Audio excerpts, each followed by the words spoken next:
Olúwa káàbọ̀ sí ẹ̀kọ́ Bíbélì ọjọ́ ìsinmi tòní. Bí a ti ń tẹ̀síwájú kí ọrọ̀ ọ̀fẹ́ Ọlọ́run kó máa bá wa rìn. Àmín. Ẹ jẹ́ kí a gbàdúrà. Ọlọ́run bá máa gbé ọ̀gá tó pọ̀ náà, Olúwa gbọ́ ọpẹ́ wa. Àmín. Bí a ti ń tẹ̀síwájú ní ẹ̀kọ́ Bíbélì tòwúrọ̀ yìí, ẹ̀yin ọ̀run darapọ̀ mọ́ wa. Àmín. Jésù Kristi agbára wa. Àmín. Bí a tó tẹ̀síwájú, ẹ dá orúkọ yín fún àwọn ará ilé. Orúkọ mi ni Reverend S.O. Adeniji láti St. Peter's Anglican Church Agilo, Igbogila, Yewa North East. Dádì, orúkọ yín. Orúkọ mi ni Ẹniọ̀wọ̀ Eti Ògúnsẹ̀yà láti inú ìjọ Kótó Lùmọ́ ti ìsọ̀rọ̀. Orúkọ mi ni Reverend Bọ́lá Ọ̀rọ̀dúró Chapel Grace Ìkòsí Láàró. Eréje Kìrìsìtẹ́nì là ń kẹ́kọ̀ọ́ lé lórí láti bẹ̀rẹ̀ ọdún yìí. Èní ní ọjọ́ ìsinmi ìkẹrin lẹ́yìn àjíǹde. Ẹ̀ka àkòrí tí a ń kọ́ lọ́wọ́ ni ọ̀nà tóóró apá kejì. Orí ọ̀rọ̀ wa lónìí ni ọ̀nà tí kò rọrùn. Ọ̀nà tí kò rọrùn. Ibi kíkà wa ni ìwé Tímótì kejì orí ìkẹta ẹsẹ̀ ìkẹwàá sí ìkẹtàdínlógún. Ẹni tó bá rí kó bá wa kà ní kámákámá. Ṣùgbọ́n ìwọ ti mọ ẹ̀kọ́ mi, ìgbésí ayé mi, ìpinnu ìgbàgbọ́, ìpamọ́ra ìfẹ́ ni sùúrù, inúnibíni, ìyà, àwọn ohun tí ó dé bá mi ní Áńtíókù, ní Íkóníónì àti ní Lístra, àwọn inúnibíni tí mo faradà. Olúwa sì gbà mí kúrò nínú gbogbo wọn. Nítòótọ́, gbogbo wọn tí ó fẹ́ máa gbé ìgbé ìwà bí Ọlọ́run nínú Kristi Jésù yóò faradà inúnibíni. Ṣùgbọ́n àwọn ènìyàn búburú àti àwọn ẹlẹ́tàn yóò máa gbilẹ̀ síwájú sí i. Wọn yóò sì máa tanni jẹ, a ó sì máa tàn wọ́n jẹ. Ṣùgbọ́n ìwọ dúró nínú nǹkan wọn nì tí ìwọ ti kọ́, tí ó sì ti jẹ́ kí ojú rẹ dá ṣáṣá sí, kí ìwọ kí ó sì mọ ọ̀dọ̀ ẹni tí ìwọ gbé kọ́ wọn. Àti pé láti ìgbà ọmọdé ni ìwọ ti mọ ìwé mímọ́ tí ó lè sọ ọ́ di ọlọ́gbọ́n sí ìgbàlà nípasẹ̀ ìgbàgbọ́ nínú Kristi Jésù. Gbogbo ìwé mímọ́ tí ó ní ìmísí Ọlọ́run ni ó ní èrè fún ẹ̀kọ́, fún ìbániwí, fún ìtọ́ni, fún ìkọ́ni tí ó wà nínú òdodo, kí ènìyàn Ọlọ́run kí ó lè pé tí a ti múra sílẹ̀ pátápátá fún iṣẹ́ rere gbogbo. Ṣe èròǹgbà wa láti jíròrò lórí bí ojú ọ̀nà tí ó lọ sí ibi ìyà nípẹ̀kun kò ṣe rọrùn láti rìn. Ìkejì, láti ṣe àwárí àwọn ohun tí ó lè ran àwọn Kìrìsìtẹ́nì lọ́wọ́ láti lè rin ojú ọ̀nà tí ó lọ sí ìyà nípẹ̀kun láì fi ara pa. Àti láti ṣàfihàn àwọn àǹfààní ayérayé tí ó wà nínú rírìn ní ojú ọ̀nà tóóró àti ọ̀nà tí kò rọrùn èyí tí ó lọ sí ibi ìyè ayérayé. Bìfáàrà, ọ̀fẹ́ ní ìgbàlà, ṣùgbọ́n ó ṣọ̀wọ́n.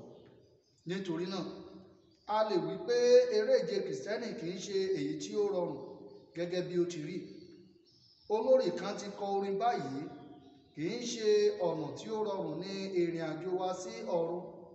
Ọ̀pọ̀ ẹ̀gún ni ó wà tọ́nà lónìí. A kà nípa ìpọ́njú tí Pọ́ọ̀lù rí lọ́dọ̀ àwọn ìkà ènìyàn àti àwọn ọ̀tá tí wọ́n ṣe inúnibíni sí nínú àwọn ìrìn àjò iṣẹ́ ìránṣẹ́ ìyìnrere rẹ̀, ṣùgbọ́n kò yẹsẹ̀.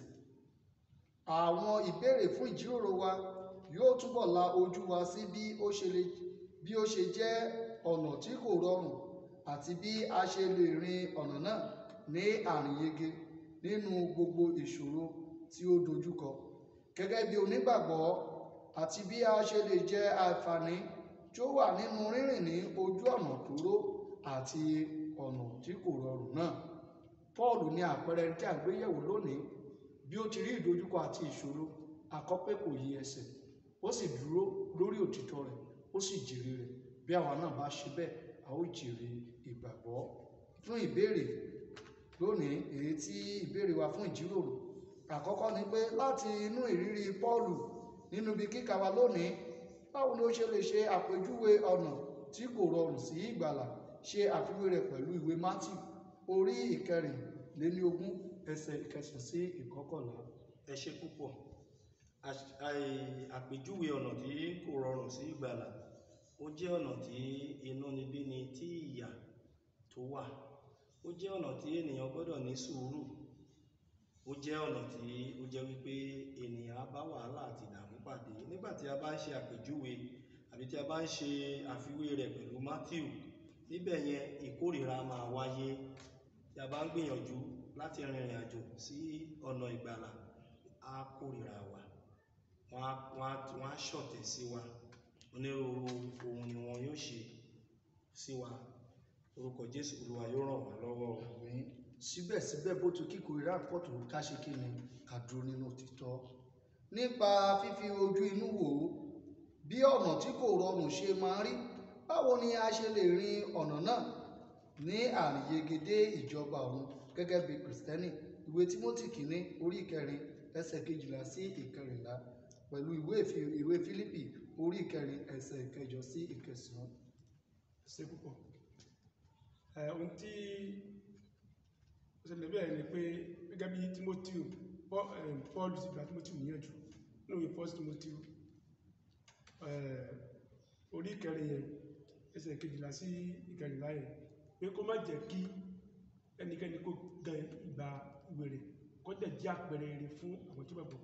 Ìyẹn ni pé bí a ṣe lè rìn ojú ọ̀nà náà ni pé kí a dúró nínú ìgbàgbọ́, ká dúró nínú òtítọ́ Ọlọ́run, ká má yẹsẹ̀, ká sì kéṣara, ká má jẹ́ kẹ́nikẹ́ni kó tì wá sí ọ̀tún tì wá sí òsì, kí a dúró nínú òtítọ́ Ọlọ́run tó yẹ kó. Ṣé ká mọ ohun tí a gbà. Ní ìbámu pẹ̀lú Lúùkù orí 18 ẹsẹ̀ 22 dé 26, jíròrò lórí ìdí tí kò fi rọrùn fún àwọn Kìrìsìtẹ́nì láti rìn ní ojú ọ̀nà tóóró tí ó jẹ́ ọ̀nà ìgbàlà. Ṣe àfiwé rẹ̀ pẹ̀lú Iṣẹ́ Àpọ́stélì orí 5 ẹsẹ̀ 1 sí 4. Ẹ ṣé púpọ̀. A ó rí i pé Jésù gba arákùnrin yẹn ní ìyànjú láti lè ní ìṣúra ní ọ̀run nípa títa ohun ìní rẹ̀ kí ó sì máa tọ̀ òun lẹ́yìn. Ó jẹ́ ohun èyí tí ó ṣòro lójú arákùnrin yìí torí pé ohun ayé yìí ní ọ̀pọ̀lọpọ̀ wa ni a dì mú. Ohun ayé á sì bá ayé lọ nítorí pé ohun ayé, ọ̀pọ̀lọpọ̀ ń sáré ohun ayé yìí, wọ́n gbàgbé ohun ti ọ̀run. Arákùnrin yẹn ó ṣòro fún un, kò sì lè ṣe é. Bẹ́ẹ̀ náà ni ọ̀pọ̀lọpọ̀ Kìrìsìtẹ́nì a di ohun ayé máyà, èyí tí ó sì ń dínà ìrìn àjò wa sí ọ̀run. Tí a bá sì wo, tá a bá ṣàfiwé rẹ̀ pẹ̀lú ibi tí wọ́n ní kákà nínú apá kejì, ibi tí wọ́n ní kákà yẹn, Iṣẹ́ àwọn Àpọ́stélì, a ó rí ohun tí Ananáyà àti Sàfírà ṣe, èyí tí ó burú jáì, gẹ́gẹ́ bí wọ́n ti gbà láti ṣe ojúṣe. Ṣùgbọ́n nígbà tí wọ́n rí ohun tó ti di ojúṣe yẹn, tí ó ti di ẹ̀ jáde, ojú wọn wọ. Ọ̀pọ̀lọpọ̀ Kìrìsìtẹ́nì náà ló jẹ́ wípé ọ̀rọ̀ ẹnu lásán, a kì í ṣe ìfẹ́ Ọlọ́run. Ohun tí a bá Ọlọ́run dá májẹ̀mú, a kì í ṣe. Ohun ayé yìí ó ṣe kíní lọ́kàn wa ju ti Ọlọ́run lọ. Orí ọ̀fẹ́ láti lè máa wo ohun tí ń ṣe ti ọ̀run, Ọlọ́run yóò fi fún wa. Kí ni àwọn ohun tí a lè rí kọ́ láti inú ìrírí Jésù nípa ọ̀nà tí kò rọrùn? Fílípì orí 2 ẹsẹ̀ 8 sí 11 ṣe àfiwé rẹ̀ pẹ̀lú Mátíù orí 10 ẹsẹ̀ 21 dé 22. Ṣé púpọ̀. Ìwé Fílípì orí 2 ẹsẹ̀ 8 yẹn, a rí pé Jésù Kristi níbẹ̀ ó fara dán ọ̀pọ̀lọpọ̀, ṣùgbọ́n kò torí ẹ̀ kò sẹ́ Ọlọ́run. Ó sọ pé ọwọ́ rẹ̀ sílẹ̀ títí dójú ikú. Àwa náà gẹ́gẹ́ bí ọmọlẹ́yìn Kristi, a gbọ́dọ̀ ní ìfaradà, ẹ̀fàyàrán, ìforítì, nítorí pé Jésù Kristi òun náà la gbogbo inúnibíni kọjá kó di pé ó fi ẹ̀mí lélẹ̀ fún wa. Ṣe ìparí. Bí ohun gbogbo bá rọrùn, tí ohun gbogbo sì ń dán, níbo ni ìjìyà gbé wà?